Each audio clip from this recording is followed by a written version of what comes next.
So hello everyone, we are back with the new video. और मैंने आपको previous video में क्या पढ़ाया था, बेसिक कंडीशंस और एडिशनल कंडीशन। ये मैंने आपको दोनों करवा दी थी। अब हम इसके आगे पढ़ने वाले हैं। ठीक है, मैंने आपको बताया था कि एक इंडिविजुअल जो होना चाहिए, क्या होना चाहिए, रेजिडेंट होना चाहिए। ठीक है, इंडिया के अंदर स्टे होना चाहिए उसका, stay in India for 182 days और मोर। अब मानो कोई पर्सन है, वो जो है बाहर था, फॉरेन में था, फॉरेन से वो इंडिया में आया, उसकी प्लेन की टिकट थी। ठीक है, प्लेन इंडिया में आया, वो लैंड कर गया इंडिया में। फिर वो मान लो 183 डेज इंडिया में रहा, फिर वो जो है इंडिया से बाहर चला गया। तो उनने प्लेन की टिकट बुक कराई और इंडिया से बाहर चला गया। अब ये जो 2 दिन है, जो 2 दिन जिसमें वो इंडिया के अंदर आया और इंडिया से बाहर गया, ये कहाँ मानोगे? क्योंकि देखा जाए तो एक तरीके से मान लो दोपहर के 3 बज रहे थे, दोपहर के 3 बजे वो प्लेन में बैठ के फॉरन चला गया। अब 3 बजे तक तो वो इंडिया के अंदर है, 3 बजे के बाद वो इंडिया से बाहर चला गया। अब इसे मानोगे क्या तुम? क्या क्या मानोगे? इस दिन को क्या हम इंडिया के अंदर मानेंगे या इंडिया के बाहर मानेंगे? क्योंकि इफेक्ट करेगा। अब मान लो कोई बंदा है 180 डेज एग्जैक्ट, ठीक है, 180 एग्जैक्ट उनने जो है इंडिया में स्टे करा। एक दिन उसका वो इंडिया में आया, एक दिन वो इंडिया में गया, और बीच में कितना रहा? Between 180 days. ठीक है, तो अब ये जो 2 दिन एक्स्ट्रा है, उसकी वजह से पूरी कंडीशन सेटिस्फाई हो सकती है, वो रेजिडेंट बन जाएगा। अब ये 2 दिन हम कहाँ मानेंगे? इंडिया के अंदर मानेंगे या इंडिया के बाहर? जिसमें वो प्लेन से उड़ के बाहर जा रहा है, ठीक है, उसको इंडिया के अंदर माना जाएगा। ये बात क्या कान खोल के सुनना, वेरी इंपॉर्टेंट। क्या माना जाएगा? इंडिया के अंदर। जिस दिन वो इंडिया में आया वो दिन इंडिया के अंदर माना जाएगा, स्टे इन इंडिया। जिस दिन वो इंडिया से बाहर गया वो भी स्टे इन इंडिया माना जाएगा। उस केस में क्या होगा? 180 प्लस 2 डेज, 182 डेज, ये वाली कंडीशन सेटिस्फाई हो गई, वो रेजिडेंट मान लिया जाएगा। ठीक है, ये तो था पहला इंपॉर्टेंट पॉइंट हमारा।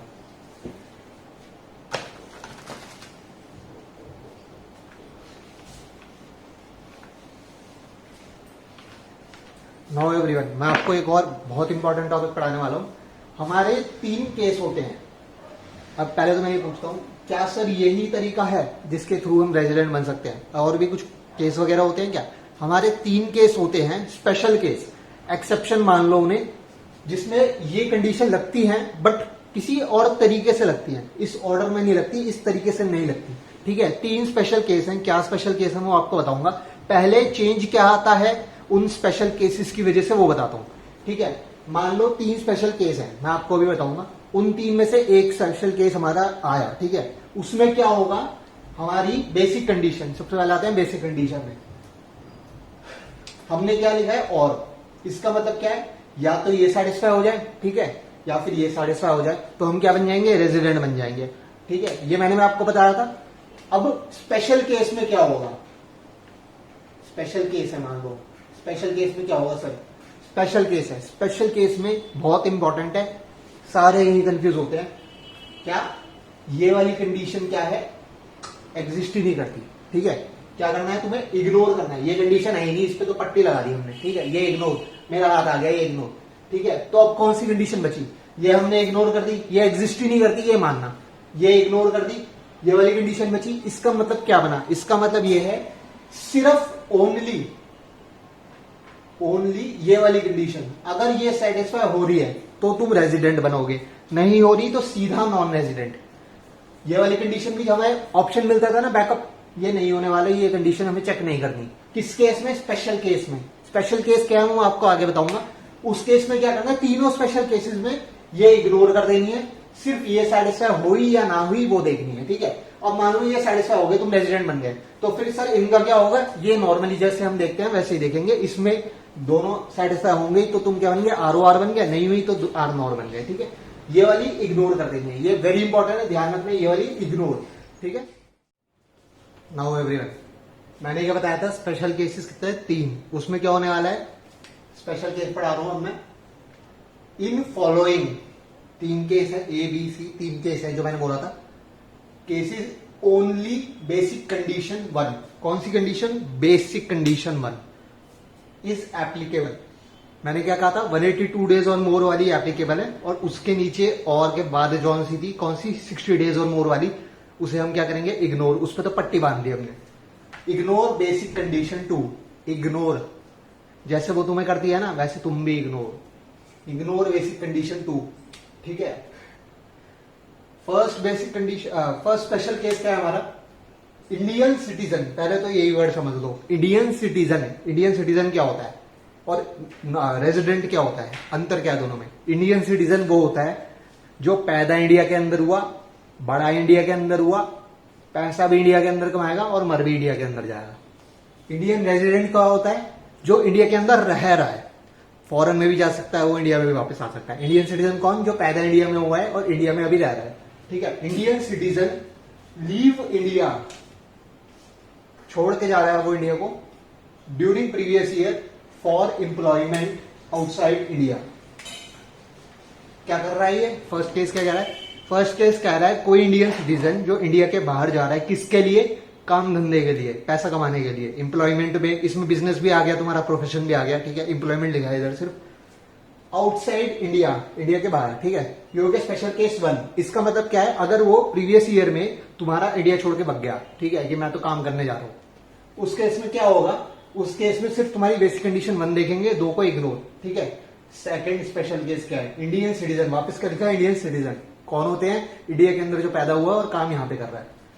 Being a crew member, crew member क्या होते हैं सर, क्रू मेंबर होते हैं शिप वाले, एयरप्लेन वाले नहीं कह रहा मैं, शिप वाले कह रहा हूं, ठीक है। ऑफ इंडियन शिप, लो लिख भी दिया, कंफ्यूज मत होना। कौन सी शिप है, पहले तो ये समझो, इंडिया की शिप है, ये नहीं कि जर्मनी की शिप है वो इंडिया के अंदर है, वो कल्टी मार गया उसमें बैठ के, नहीं, इंडिया की शिप है, वो उस शिप पे लीगली मेंबर है और वो उस शिप पे बैठ के leave India during previous year, ठीक है। तो क्या था, वो शिप, क्योंकि क्या होता है, ये शिप वाले जो होते हैं, जो क्रू मेंबर होते हैं, वो शिप आती है वो चली जाती है, आती है चली जाती है, टेक्निकली यही तो होता है। तो वो भी इंडिया के अंदर क्या कर रहे हैं, ज्यादा पीरियड तो रह नहीं रहे, वो आते हैं निकल जाते हैं, वापस आते हैं, उनकी ड्यूटी यही है, वो इंडिया में थोड़ा सा आते हैं चले जाते हैं। तो उस केस में इन्होंने क्या कर रखा है, सेकेंड कंडीशन जो है रिलैक्स कर रखी है, इग्नोर कर देंगे हम बेसिक कंडीशन 2, सिर्फ पहली वाली देखेंगे, ठीक है। अब एक और चीज जो इसमें नोट डालना है मुझे, ध्यान रखना, मैंने क्या बताया था, कोई बंदा इंडिया के अंदर आ रहा है तो वो वाला दिन, जिस दिन वो इंडिया के अंदर लैंड करा, वो हम क्या लेंगे इंडिया के अंदर, और जिस दिन वो जा रहा है वो भी हम क्या लेंगे इंडिया के अंदर। यहां क्या है उल्टा, यहां क्या है उल्टा, यहां क्या होगा, अगर तुम क्रू मेंबर हो और इंडिया के बाहर जा रहे हो, जिस दिन तुम जो है शिप पे चढ़े और शिप से निकल गए, वो पूरा का पूरा दिन आउटसाइड इंडिया माना जाएगा। तुम समझे, वैसे क्या मानते थे, इनसाइड इंडिया। जब आ रहे हो इधर क्या है, तुम बाहर जा रहे हो, क्रू मेंबर, सिर्फ किसके लिए, इंडियन सिटीजन जो क्रू मेंबर है, उस केस में क्या होगा, तुम क्या माने जाओगे, तुम्हारा डे क्या माना जाएगा, बाहर। अब मान लो तुम पूरी जर्नी ली तुमने, ऐसे दिखाता हूं डायग्राम से, एक दिन था तुम्हारा, तुम बाहर गए, फिर तुम पूरे टाइम इस टाइम में क्या रहे, बाहर रहे, फिर तुम इंडिया के अंदर वापस आ गए, यही बना तुम्हारा।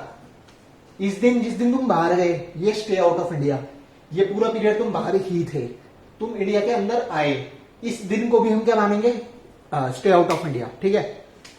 इस तो बेसिकली हो गया जिस दिन तुम चढ़े, क्रू मेंबर जिस दिन चढ़ा और जिस दिन आया, उसके इन बिटवीन जितना भी टाइम पीरियड था, सारा का सारा स्टे आउट ऑफ इंडिया, ठीक है। ज्यादा कॉम्प्लेक्स नहीं है, आराम से समझ जाना। थर्ड, सेकंड कंडीशन ये हो गई हमारी, क्या, being a crew member of Indian ship, ये इंपॉर्टेंट है, ये इंपॉर्टेंट है जिस दिन वो चढ़ा और जिस दिन वो गया, क्योंकि ये भी एक एक्सेप्शन है, ठीक है। थर्ड केस, इंडियन सिटीजन, एक तो ये याद रखना, तीनों इंडियन सिटीजन ही है, एक अब आगे चेंज आएगा, थर्ड कंडीशन, ये बहुत इंपॉर्टेंट है, इसमें से तुम्हारे क्वेश्चन बनेंगे, इसमें खेला जाएगा तुम्हें।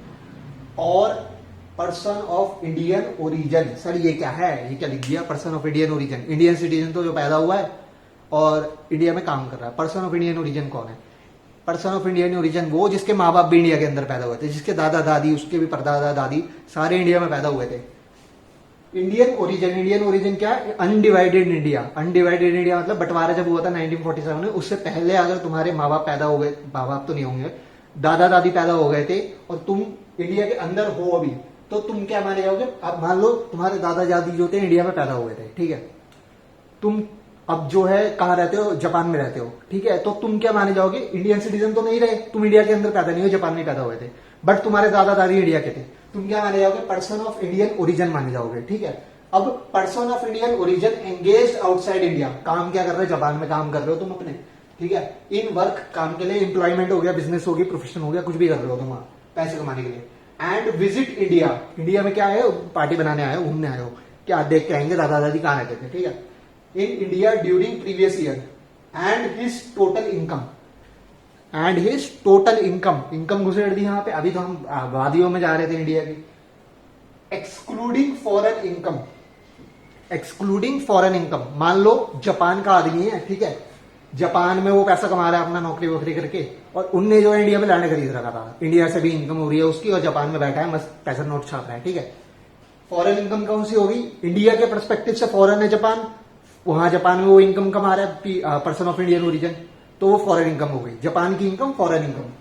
Total income excluding foreign income, तो जापान की इनकम तुमने हटा दी। जो इंडिया के अंदर कमा रहा है, वो बेसिकली जितना भी पैसा है उसका इंडिया के अंदर कम रहा है, इज अप टू 15 लाख, 0 से 15 lakh, is up to 15 lakh इन प्रीवियस ईयर। इसका मतलब क्या है?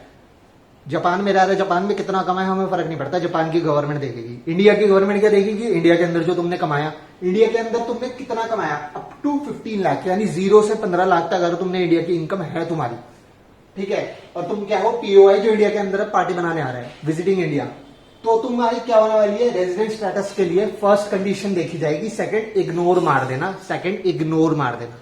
ये 3 केस हैं, एक के first case, second case, third case, ये तीनों केस तुम्हें याद रखने पड़ेंगे। इन 3 केसेस में वो खेलेंगे तुमसे, ठीक है। That's all for today from my side, thank you.